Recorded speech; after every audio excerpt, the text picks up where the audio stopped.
So now we're going, and then I'm going to go live to Facebook. It wants to continue as my personal account though, so I don't really want to do that. Go to select stream to a page you own or a page you manage, and then it will let you select. Well, it just says continue as Charlie. Oh, Or that should be fine because you have admin permissions to the CMC Facebook. Yeah.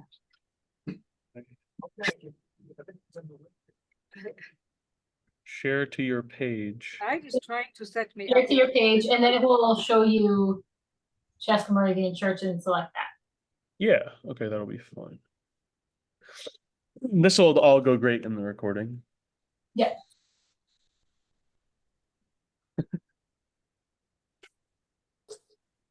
It's setting up. Unsupported get request. What? I don't have time to read the API. I'm just going to try it one more time. If it doesn't work, then we can just post the recording later.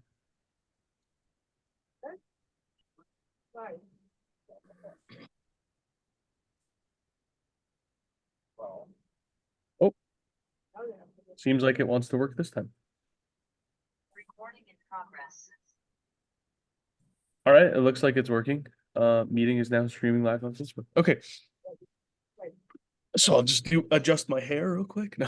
All right, so to everyone who is here, and anyone who might be watching or might watch later, we want to say welcome to this Tuesday night Holy Week reading service. This is a tradition in the Moravian Church that began in the 18th century. Maybe not the 18th century. I don't have the book on me. If I had the book, I could tell you the exact date. If you look at the April readings, the readings from April of 2022, the exact date will be there, but it's what it essentially is a harmonious tale told by all four gospels compiled together of the last week of Jesus's earthly life. And what we do here at Chaska is we take the Monday and the Tuesday readings and put them into one service on Tuesday night, since Monday is only about 5 or 10 minutes worth of reading. Typically, they're accompanied by songs, but in lieu of the weather today, we will not be having any music, but we will be reading the story of Monday and Tuesday of Holy Week. So without further ado, if can't turn that on, I think I'll give him a second. Our first reader will kick us off, and he'll be doing the section that's Monday and then leading us into the first part of Tuesday.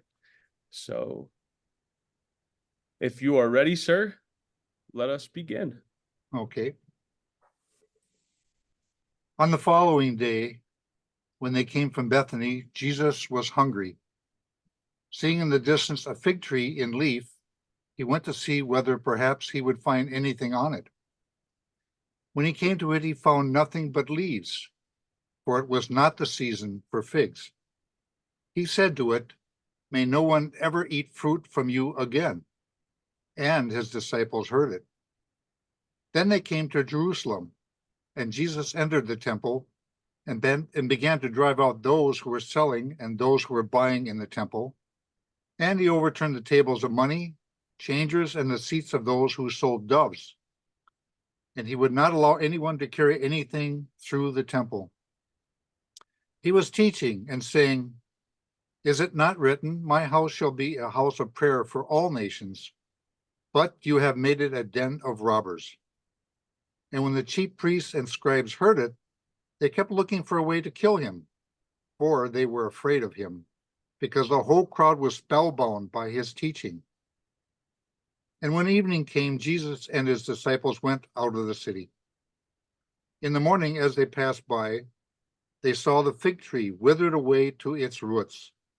Then Peter remembered and said to him, "Rabbi, look, the fig tree you cursed has withered." Jesus answered him, "Have faith in God. Truly I tell you, if you say to this mountain, 'Be taken up and thrown into the sea,' and if you do not doubt in your heart, but believe that what you say will come to pass, it will be done for you. So I tell you, whenever you ask for in prayer, believe that you have received it, and it will be yours. Whether you stand praying, forgive me. Whenever you stand praying, forgive, or you have anything against anyone, so that your Father in heaven may also forgive you and your trespasses. When Jesus entered the temple, the chief priests and the elders of the people came to him as he was teaching and said, "By what authority are you doing these things? And who gave you this authority?" Jesus said to them, "I will also ask for you one question. If you tell me the answer, then I will also tell you by what authority I do these things. Did the baptism of John come from heaven, or was it of human origin?" And they argued with one another. If we say from heaven, he will say to us, "Why then did you not believe him?" But if we say of human origin, we are afraid of the crowd, for all regard John as a prophet. So they answered Jesus, "We do not know." And he said to them, "Neither will I tell you by what authority I was doing these things." Jesus answered, "What do you think? A man has 2 sons. He went to the first and said, 'Son, go and work in the vineyard today.' He answered, 'I will not.' But later he changed his mind and went. The father went to the second and said the same. And he answered, 'I go, sir.' But he did not go. Which of the two did the will of the Father?" They said, "The first." Jesus said to them, "Truly I tell you, the tax collectors and the prostitutes are going into the kingdom of God ahead of you. For John came to you in the way of righteousness, and you did not believe him. But the tax collectors and the prostitutes believed him. Even after you saw it, you did not change your minds and believe him." Listen to another parable. There was a landowner who planted a vineyard, put a fence around it, dug a wine press in it, and built a watchtower. Then he leased it to tenants and went to another country. When the harvest time had come, he sent his slaves to the tenants to collect his produce. But the tenants seized his slaves, beat one, killed another, and stoned another. Again he sent other slaves, more than the first, and they treated him the same way. Finally he sent his son to them, saying, "They will respect my son." But when the tenants saw the son, they said to themselves, "This is the heir. Come, let us kill him and get his inheritance." So they seized him, threw him out of the vineyard, and killed him. Now when the owner of the vineyard comes, what will he do to those tenants? They said to him, "He will put those wretches into the miserable death and lease the vineyard to other tenants who will give him the produce of the harvest time." Jesus said to them, "Have you never read in the scriptures, 'The stone that the builders rejected has become the cornerstone'? This was the Lord's doing, and it is amazing in our eyes. Therefore I tell you, the kingdom of God will be taken away from you and given to a people that produces the fruits of the kingdom." When the chief priests and the Pharisees heard these parables, they realized that he was speaking about them. He wanted to arrest them, but they feared the crowds because they regarded him as a prophet. Once more Jesus spoke to them in parables, saying, "The kingdom of heaven may be compared to a king who gave a wedding banquet for his son. He sent his slaves to call those who had been invited to the wedding banquet, but they would not come. Again, he sent other slaves, saying, 'Tell those who have been invited, look, I have prepared my dinner. My oxen and my fat calves have been slaughtered, and everything is ready. Come to the banquet, to the wedding banquet.' But they made light of it and went away, out to his farm, another to his business, while the rest seized the slaves, mistreated them, and killed them. The king was enraged. He sent his troops, destroyed these murderers, and burned their city. Then he said to his slaves, 'The wedding is ready, but those invited were not worthy. Go therefore into the main streets and invite everyone you find to the wedding banquet.' Those slaves went out into the streets and gathered all whom they found, both good and bad. So the wedding hall was filled with guests.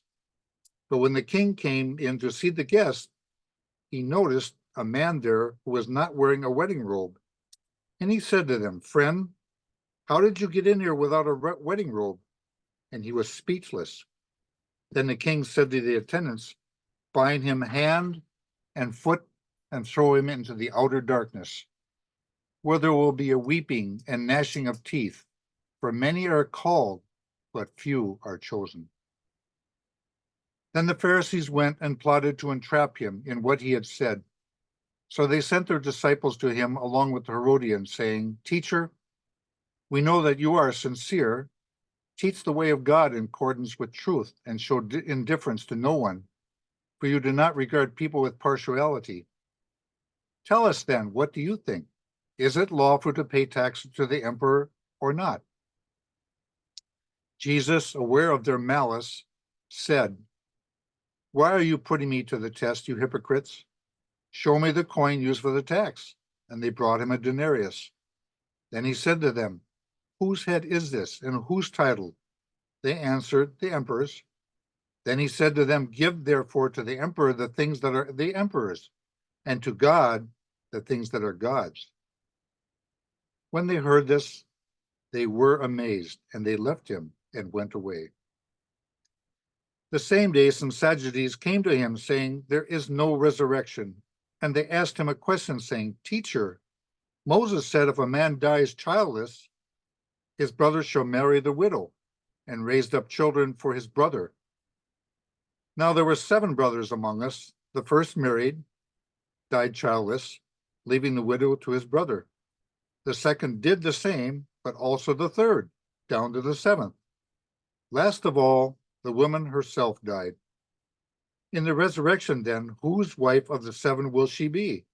For all of them had married her." Jesus said to them, "You are wrong, because you know neither the scriptures nor the power of God.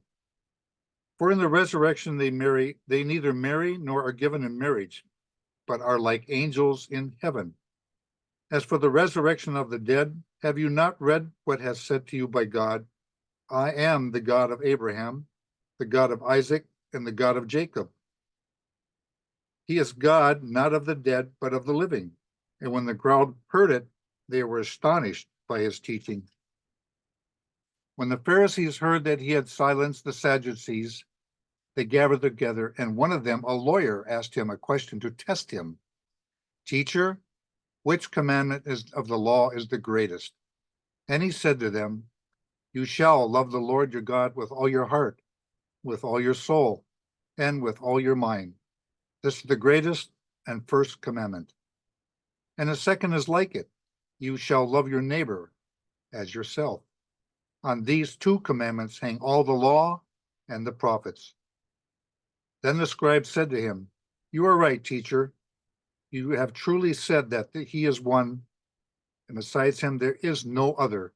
And to love him with all the heart and with all the understanding, with all your strength, and to love one neighbor as just oneself. This is much more important than all burnt offerings and sacrifices."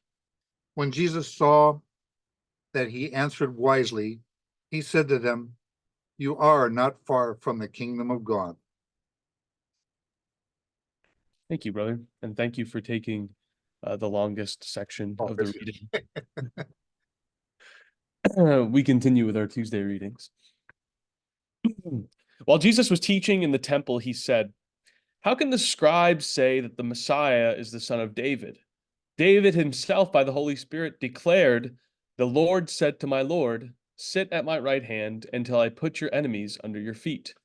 David calls him Lord, so how can he be his son?" No one was able to give him an answer. Not from that day did anyone dare to ask him any more questions. Then Jesus said to the crowds and to his disciples, "The scribes and the Pharisees sit on Moses' seat. Therefore, do whatever they teach you and follow it.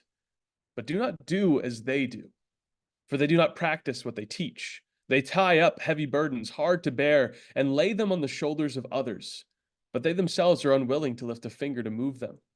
They do all their deeds to be seen by others, for they make their phylacteries broad and their fringes long. They love to have the place of honor at banquets and the best seats in the synagogues, and to be greeted with respect in the marketplaces, and to have people call them rabbi. But you are not to be called rabbi, for you have one teacher, and you are all students. And call no one your father on earth, for you have one Father, the one in heaven. Nor are you to be called instructors, for you have one instructor, the Messiah. The greatest among you will be your servant. All who exalt themselves will be humbled, and all who humble themselves will be exalted. But woe to you, scribes and Pharisees, hypocrites, for you lock people out of the kingdom of heaven. For you do not go in yourselves, and when others are going in, you stop them. Woe to you, scribes and Pharisees, hypocrites, for you cross sea and land to make a single convert, and you make the new convert twice as much a child of hell as yourselves. Woe to you, blind guides, who say, whoever swears by the sanctuary is bound by nothing, but whoever swears by the gold of the sanctuary is bound by the oath. You blind fools! For which is greater, the gold or the sanctuary that has made the gold sacred? And you say, whoever swears by the altar is bound by nothing, but whoever swears by the gift that is on the altar is bound by the oath. How blind you are! For which is greater, the gift or the altar that makes the gift sacred? So whoever swears by the altar swears by it and by everything on it. And whoever swears by the sanctuary swears by it and by the one who dwells in it. And whoever swears by heaven swears by the throne of God and by the one who is seated upon it. Woe to you, scribes and Pharisees, hypocrites, for you tithe mint, dill, and cumin, and have neglected the weightier matters of the law, justice, and mercy, and faith. It is these you ought to have practiced without neglecting the others. You blind guides, you strain out a gnat, but swallow a camel. Woe to you, scribes and Pharisees, hypocrites, for you clean the outside of the cup and of the plate, but inside they're full of greed and self-indulgence. You blind Pharisee, first clean the inside of the cup so that the outside also may become clean. Woe to you, scribes and Pharisees, hypocrites, for you're like the whitewashed tombs, which on the outside look beautiful, but inside they're full of the bones of the dead and of all kinds of filth. So you also on the outside look righteous to others, but inside you're full of hypocrisy and lawlessness. Woe to you, scribes and Pharisees, hypocrites, for you build the tombs of the prophets and decorate the graves of the righteous. And you say, if we had lived in the days of our ancestors, we would not have taken part with them in shedding the blood of the prophets. Thus you testify against yourselves that you are descendants of those who murdered the prophets. Fill up then the measure of your ancestors. You snakes, you brood of vipers, how can you escape being sentenced to hell? Therefore I send you prophets, sages, and scribes, and some of whom you will kill and crucify. And some you will flog in your synagogues and pursue from town to town, so that upon you may come all the righteous blood shed on earth. From the blood of the righteous Abel to the blood of Zechariah, son of Berechiah, whom you murdered between the sanctuary and the altar. Truly I tell you, all this will come upon this generation. Jerusalem, Jerusalem, the city that kills the prophets and stones those who are sent to it. How often have I desired to gather your children together as a hen gathers her brood under her wings, and you were not willing. See, your house is left to you desolate. For I tell you, you will not see me again until you say, blessed is the one who comes in the name of the Lord. He sat down opposite the treasury and watched the crowd putting money into the treasury. Many rich people put in large sums. The poor widow came and put in 2 small copper coins, which are worth a penny. And he called his disciples and said to them, truly I tell you, this poor woman has put in more than all those who are contributing to the treasury. For all of them have contributed out of their abundance, but she out of her poverty has put in everything she had, all she had to live on. After Jesus had said this, he departed and hid from them. Although he had performed so many signs in their presence, they did not believe in him. This was to fulfill the word spoken by the prophet Isaiah. Lord, who has believed our message, and to whom has the arm of the Lord been revealed? And so they could not believe, because Isaiah also said, He has blinded their eyes and hardened their heart, so that they might not look with their eyes and understand with their heart and turn, and I would heal them. Isaiah said this because he saw his glory and spoke about him. Nevertheless, many, even of the authorities, believed in him, but because of the Pharisees, they did not confess it, for fear that they would be put out of the synagogue, for they loved human glory more than the glory that comes from God. Then Jesus cried aloud, Whoever believes in me believes not in me, but in him who sent me. And whoever sees me sees him who sent me. I have come as light into the world so that everyone who believes in me should not remain in the darkness. I do not judge anyone who hears my words and does not keep them. For I came not to judge the world, but to save the world. The one who rejects me and does not receive my word has a judge. On the last day, the word that I have spoken will serve as judge. For I have not spoken on my own, but the Father who sent me has himself given me a commandment about what to say and what to speak. And I know that this commandment is eternal life. What I speak, therefore, I speak just as the Father has told me.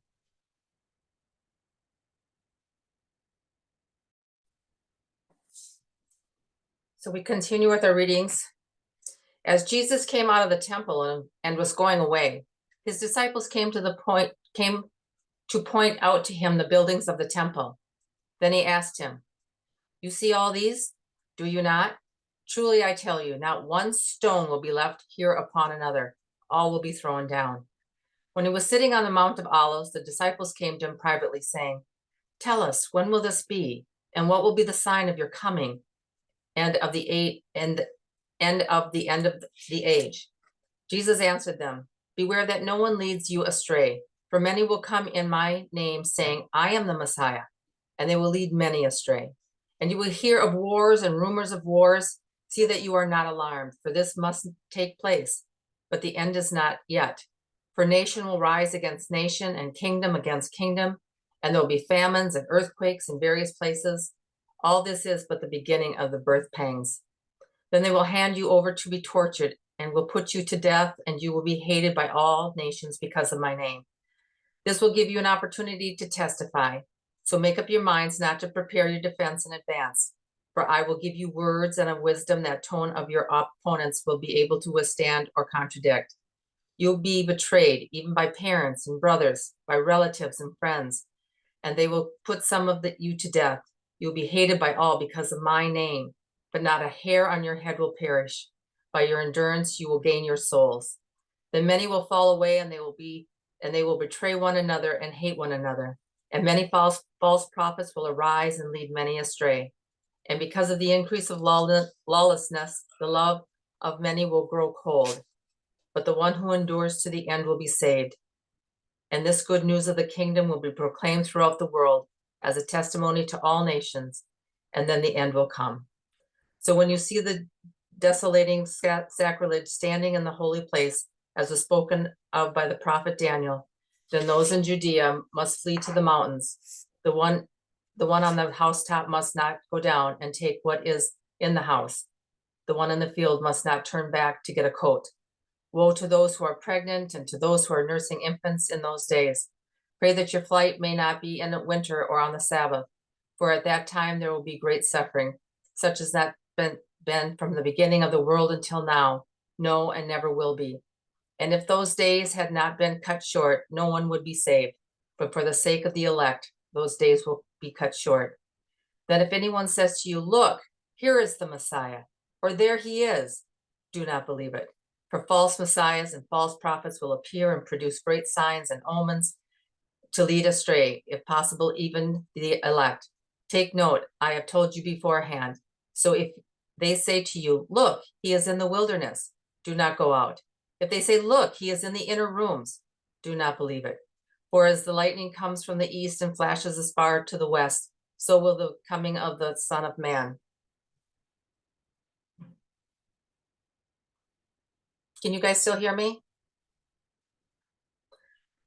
Wherever the corpse is, there is the vultures will gather. Immediately after the suffering of those days, the sun will be darkened and the moon will not give its light. The stars will fall from heaven and the powers of heaven will be shaken. Then the sign of the Son of Man will appear in heaven, and then all tribes of the earth will mourn, and they will see the Son of Man coming on the clouds of heaven with power and great glory. And he will send out his angels with a loud trumpet call, and they will gather his elect from the four winds, from one end of heaven to the other. Now, when these things begin to take place, stand up and raise up your heads, because your redemption is drawing near. From the fig tree learn its lessons as soon as its branches become tender and puts forth its leaves. You know that summer is near. So also when you see all these things, you know that he is near at the very gates. But about that day and hour, no one knows, neither the angels of heavens nor the Son, but only the Father. For as the days of Noah were, so will be the coming of the Son of Man. For as in those days before the flood, they were eating and drinking, marrying and giving in marriage, until the day Noah entered the ark, and they knew nothing until the flood came and swept them all away. So too will be the coming of the Son of Man.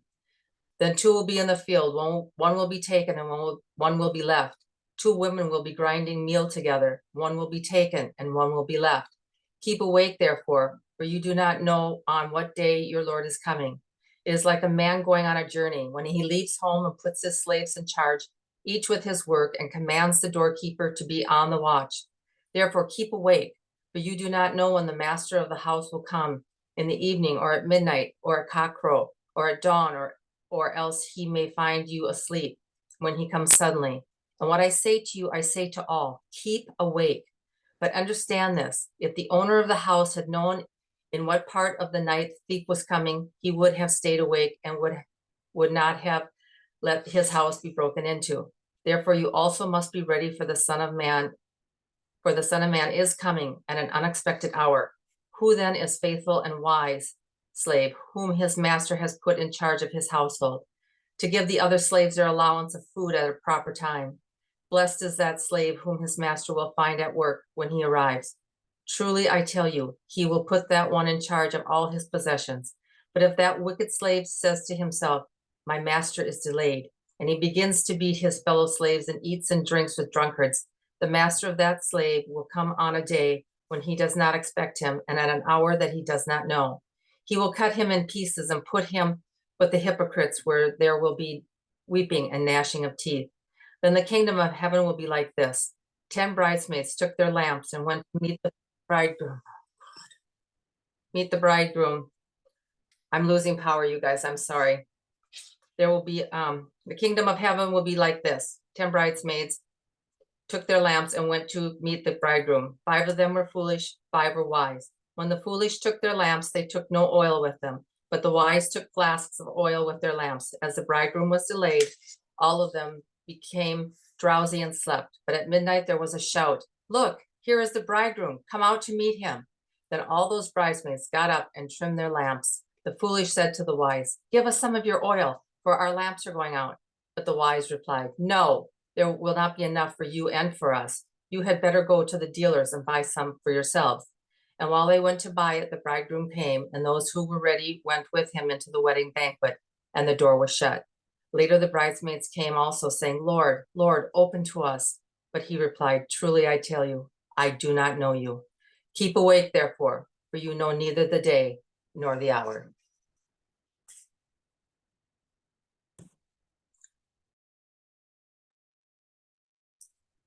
For it is as if a man going on a journey summoned his slaves and entrusted his property to them. To one he gave 5 talents, to another 2, to another 1, to each according to his ability. Then he went away. The one who had received the 5 talents went off at once and traded with them, and made 5 more talents. In the same way, the one who had the 2 talents made 2 more talents. But the one who had received the 1 talent went off and dug a hole in the ground and hid his master's money. After a long time, the master of those slaves came and settled accounts with them. Then the one had received the 5 talents came forward, bringing 5 more talents, saying, Master, you handed over to me 5 talents. See, I have made 5 more talents. His master said to him, well done, good and trustworthy slave. You have been trustworthy in a few things. I will put you in charge of many things. Enter into the joy of your master. And the one with the 2 talents also came forward, saying, Master, you handed over to me 2 talents. See, I have made 2 more talents. His master said to him, Well done, good and trustworthy slave. You have been trustworthy in a few things. I will put you in charge of many things. Enter into the joy of your master. Then the one who had received the 1 talent, also came forward, saying, Master, I knew that you were a harsh man, reaping where you did not sow, and gathering where you did not scatter seed. So I was afraid, and I went and hid your talent in the ground. Here you have what is yours. But his master replied, You wicked and lazy slave, you knew, did you, that I reap where I did not sow, and I gather where I did not scatter?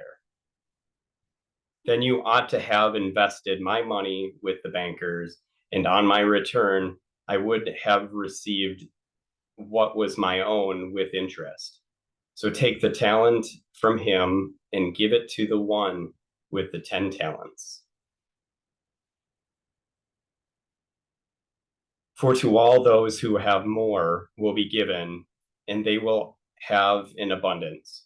But for those who have nothing, even what they have will be taken away. As for the worthless slave, throw him into the outer darkness, where there will be weeping and gnashing of teeth. When the Son of Man comes to his glory, and all the angels with him, then he will sit on the throne of his glory. All the nations will be gathered before him, and he will separate people from one another as shepherd separates the sheep from the goats, and will put the sheep at his right hand and the goats at the left. Then the king will say to those at his right hand, Come,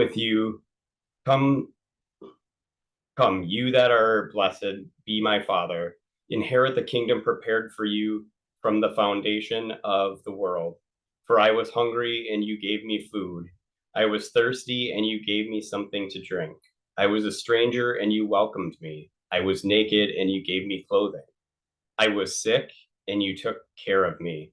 I was in prison, and you visited me.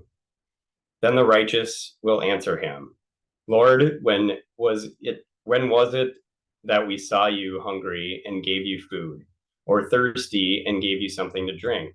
And when was it that we saw you a stranger and welcomed you, or naked and gave you clothing? And when was it that we saw you sick or in prison and visited you? And the king will answer them, Truly I tell you, just as you did it to one of the least of these who are members of my family, you did it to me. Then he will say to those at his left hand, You are the accursed. Depart from me into the eternal fire prepared for the devil and his angels. For I was hungry, and you gave me no food. I was thirsty, and you gave me nothing to drink. I was a stranger, and you did not welcome me. Naked, and you did not give me clothing. Sick and in prison, you did not visit me. Then they will also answer, Lord, when was it that we saw you hungry or thirsty or stranger or naked or sick or in prison and did not take care of you? Then he will answer them, Truly I tell you, just as you did not do it to one of the least of these, you did not do it to me. And these will go away into eternal punishment, but the righteous into eternal life. When Jesus had finished saying all these things, he said to the disciples, You know that after 2 days the Passover is coming, and the Son of Man will be handed over to be crucified. The chief priests and the scribes were looking for a way to arrest Jesus by stealth and kill him, for they said, Not during the festival, or they may be a riot among the people. Then Satan entered into Judas, called Iscariot, and was one of the 12. He went away and conferred with the chief priests and officers of the temple police about how he might betray them. He might betray him to them. They were greatly pleased and agreed to give him money. So he consented and began to look for an opportunity to betray him to them with no crowd, when no crowd was present.